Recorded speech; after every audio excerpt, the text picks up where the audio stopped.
Hi guys, कैसे हैं आप सब। गाइस, आज हम आपको पारस की खतना वाली पनिशमेंट स्टोरी सुनाने जा रहे हैं। स्टोरी स्टार्ट करने से पहले आप सब मेरे चैनल पर नए हैं तो चैनल को सब्सक्राइब कर लें और पास में लगे बेल आइकन को भी प्रेस कर दें ताकि हमारे हर नए वीडियो की नोटिफिकेशन आपको मिलती रहे। और स्टोरी अच्छी लगे तो इसे लाइक और शेयर ज़रूर कीजिएगा और अपना ओपिनियन कमेंट में ज़रूर बताइएगा। और आप सबके पास भी अगर कोई भी स्टोरी हो तो आप हमारे साथ ज़रूर शेयर कीजिएगा। आप हमें इंस्टाग्राम पे सेंड कर सकते हैं या फिर ईमेल कर सकते हैं। ईमेल मैंने इस वीडियो के डिस्क्रिप्शन में ऐड किया है, तो वहाँ से चेक करके आप मुझे ईमेल कर सकते हैं। तो चलिए स्टोरी स्टार्ट करते हैं। पारस की कहानी हमें आमिर ने भेजा था। पारस आमिर की बुआ का लड़का है। पारस अपने माँ बाप का इकलौता लड़का था और वो अपने परिवार में सबसे गोरा था। पारस बचपन से ही बहुत शरारती भी था। इकलौता होने की वजह से पारस घर में सबका लाडला था। पारस कभी भी किसी चीज़ के लिए जिद करता था तो वो चीज़ उसे मिल जाती थी। जब पारस 10 साल का था तभी से जिद करके अपनी बात मनवा लेता था। कई बार तो पारस उन चीज़ों के लिए भी जिद करता था जिसे पूरा करने में घर वालों की जान निकल जाती थी, और कई बार तो जिद पूरी ना होने पर पारस घर की चीज़ों को तोड़ फोड़ देता था। पारस की जिद करने की आदत इतनी बढ़ गई थी कि कई बार तो घर वाले उसकी जिद की आदत को सह लेते थे, मगर कई बार पिटाई के साथ बिच्छू घास से डरा देते थे। पारस को खिलौने और वीडियो गेम के साथ टाइम बिताना बहुत अच्छा लगता था। पारस के अम्मी अब्बू ने उसका खतना नहीं करवाया था क्योंकि पारस उनका इकलौता लड़का था और पारस को किसी काम के लिए मनाना बहुत मशक्क़त का काम था। पारस की जिद की आदत को छुड़ाने के लिए कभी कभी घर वाले और पारस की अम्मी कहती थी कि पारस, तुझे नंगा करके तेरा खतना करा देंगे और बिच्छू घास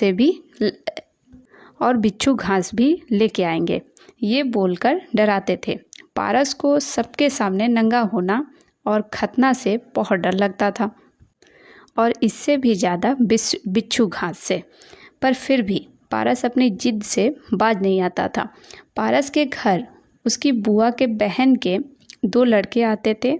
दोनों लड़कों का नाम सुभान और जावेद था, और सुभान और जावेद के साथ इनके 3 दोस्त भी आते थे।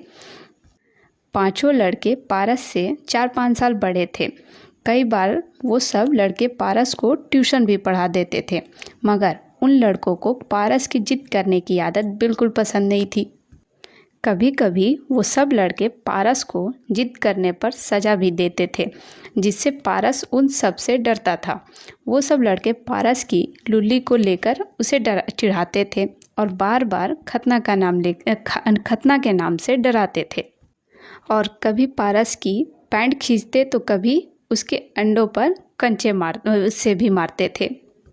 उन लड़कों को पारस के साथ ये सब करते हुए सालों हो गए थे। इस वजह से पारस उनसे डरता था।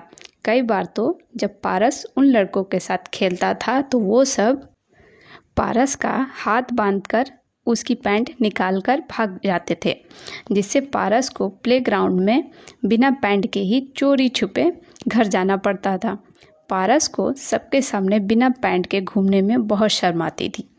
पारस को एक गलत आदत लग गई थी। वो कभी कभी टॉयलेट में काफ़ी देर लगाता था। पारस को अपनी लुल्ली से खेलने की आदत पड़ गई थी। कई बार पारस की अम्मी उसको नहलाते टाइम उसकी लुल्ली की सफाई करने के लिए स्किन पीछे करने की कोशिश करती तो थी, मगर पारस चिल्ला देता या अपनी अम्मी का हाथ रोक लेता था, और पारस की गलत आदत को खेल समझकर उसकी अम्मी कुछ नहीं बोलती थी क्योंकि पारस के दोस्त भी कम थे और पारस के अम्मी अब्बू उसकी जितनी भी मांगें होती पूरा करते थे, जिसकी वजह से पारस की मांगें उम्र के साथ बढ़ने लगी थी। एक दिन पारस ने सड़क पर बाइक देखा जो बहुत बढ़िया थी। पारस ने जैसे तैसे उस बाइक की कीमत का पता लगाया और घर पर बाइक के लिए जिद करने लगा।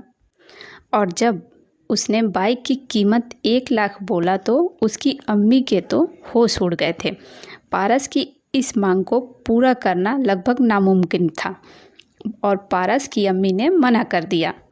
पारस की जिद पूरी तो होती थी, पर उसकी वजह से वो काफ़ी ढीठ हो गया था। फिर पारस ने जब सब जगह से ना सुना तो उसने खुद से ही बाइक को खरीदने का सोचा और जब उसने अपनी गुल्लक तोड़ा तो उसमें सिर्फ 2000 रुपये थे। पारस उस बाइक के पीछे इतना पागल था कि उसने चोरी करना शुरू कर दिया और पारस की अम्मी मार्केट से आती तो अपना पर्स अलमारी में रख देती थी और पारस उसमें से 500 रुपये निकाल लिया करता था। ऐसा वो तब तक करता गया जब तक पैसे जमा नहीं हुए और पैसों के बारे में जब भी उसकी अम्मी पूछती तो पारस साफ मना कर देता था। इसलिए पारस की अम्मी को लगता था कि पर्स से पैसे पारस की बुआ के लड़के और उसके दोस्तों ने निकाले हैं। तो एक दिन पारस की अम्मी ने उन लड़कों से सीधा सीधा पूछ लिया कि पैसे कहाँ हैं। इस पर उन लड़कों ने मना कर दिया और कहा कि वो कोई पैसा नहीं जानते हैं। फिर पारस की अम्मी ने अपने हस्बैंड को ये सारी बातें बताई तो पारस के अब्बू पुलिस में रिपोर्ट करने की बात कहने लगे। फिर अगले दिन वो सब लड़के उस मैदान में खेल रहे थे जहाँ पारस खेलने जाता था। उस दिन पारस भी वहाँ खेल रहा था। तभी अचानक वहाँ पारस की अम्मी आई और उन्होंने गुस्से में उन लड़कों को पुलिस की धमकी दे दी।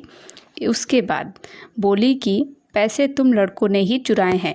इससे वो लड़के डर गए और पारस वहीं पर खड़ा होकर सब देख रहा था और उन 5 लड़कों को समझ नहीं आ रहा था कि पैसे गए तो गए कहाँ और किसने चुराए। फिर एक दिन पारस खेलने जा रहा था, तब उसकी अम्मी उसकी किताबें देख रही थी। तभी अचानक से किताबों के अंदर से उनको पैसे मिले। पारस की अम्मी को समझ नहीं आ रहा था कि इतने सारे पैसे किताब में कहाँ से आए। तब पारस की अम्मी ने ध्यान दिया कि सारे नोट 500 के हैं। तब उनको समझ आया कि ये सारे पैसे उन्हीं के हैं जो पारस ने चुराया है। फिर पारस की अम्मी दौड़कर मैदान में गई और पारस को ढूंढने लगी। वहाँ वो 5 लड़के भी थे। तभी पारस ने देखा कि उसकी अम्मी दौड़कर उसकी तरफ आ रही हैं। ये देखकर पारस सोच में पड़ गया। फिर पारस की अम्मी ने उसे पकड़कर पूछा कि उसकी किताब में इतने सारे 500 के नोट कहाँ से आए। तो इतना सुनकर पारस के चेहरे का रंग उड़ गया और पारस वहाँ से भागने की कोशिश करने लगा। फिर पारस की अम्मी भी पारस के पीछे भागने लगी, लेकिन पारस भागने में कामयाब हो गया। भागते भागते पारस दीवार के पीछे जा पहुँचा, पर काफ़ी रात हो चुकी थी जिससे पारस को डर लगने लगा और फिर उसने जैसे तैसे हिम्मत जुटाया और घर चला गया। वहाँ पारस के अम्मी अब्बू दोनों दरवाजे पर डंडा लेकर खड़े थे और साथ ही साथ बिच्छू घास भी। फिर उन दोनों ने पारस से पूछा कि बताओ इतने पैसे कहाँ से आए, जल्दी बताओ नहीं तो पिटाई करेंगे। फिर आखिर में पारस ने बता दिया कि उसने बाइक के लिए जमा किए थे। ये सब सुनकर पारस के अम्मी अब्बू बहुत ही गुस्सा आया। अम्मी अब्बू को बहुत ही गुस्सा आया, पर उन्होंने पारस से कहा कि हम तुझे आज नहीं कल सजा देंगे। ये बात सुनकर पारस फिर सोच में पड़ गया और उसे लगा कि इस बार भी उसकी जिद पूरी हो जाएगी। फिर जब अगले दिन पारस सोकर उठा तो उसने देखा कि सारे मोहल्ले के लोग इकट्ठा हो रहे हैं और साथ में वो 5 लड़के भी आए हैं। सबको देखकर पारस को लगा कि सब उसकी बाइक देखने आए हैं जो उसके अम्मी अब्बू ने उसके लिए लिया होगा। फिर पारस खुशी खुशी बाहर आया तो उसने एक हजाम देखा। फिर पारस की अम्मी ने पारस को गले लगाया और बोली तू उठ गया।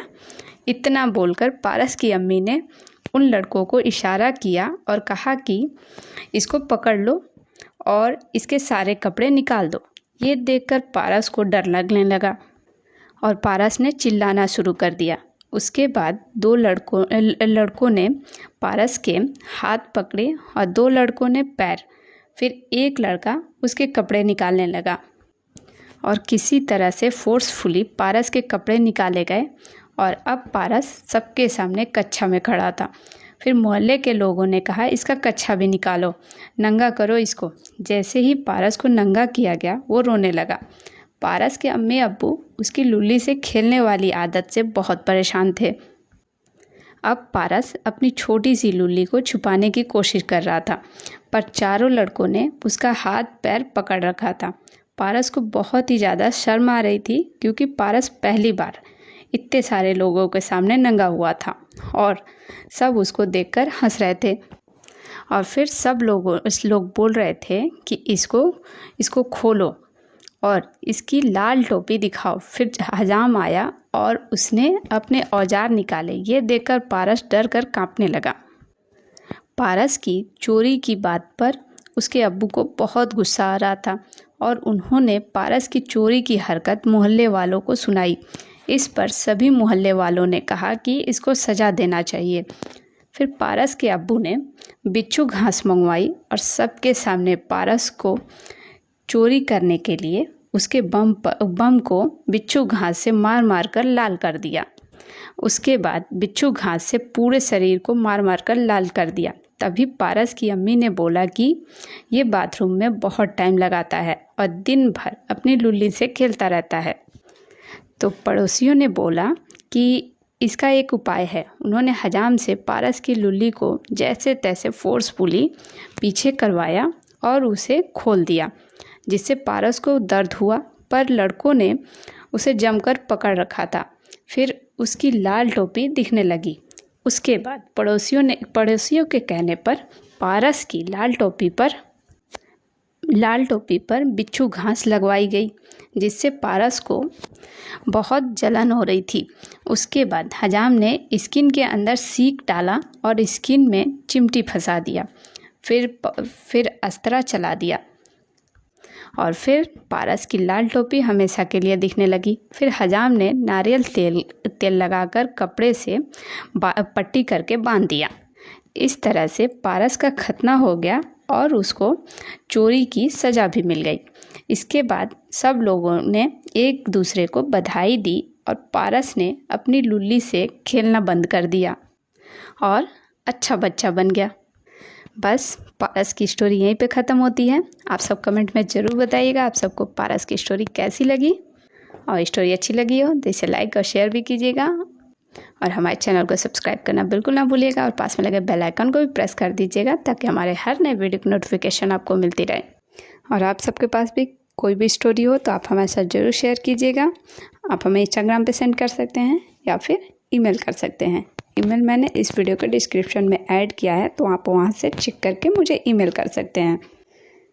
तो take care guys, thank you.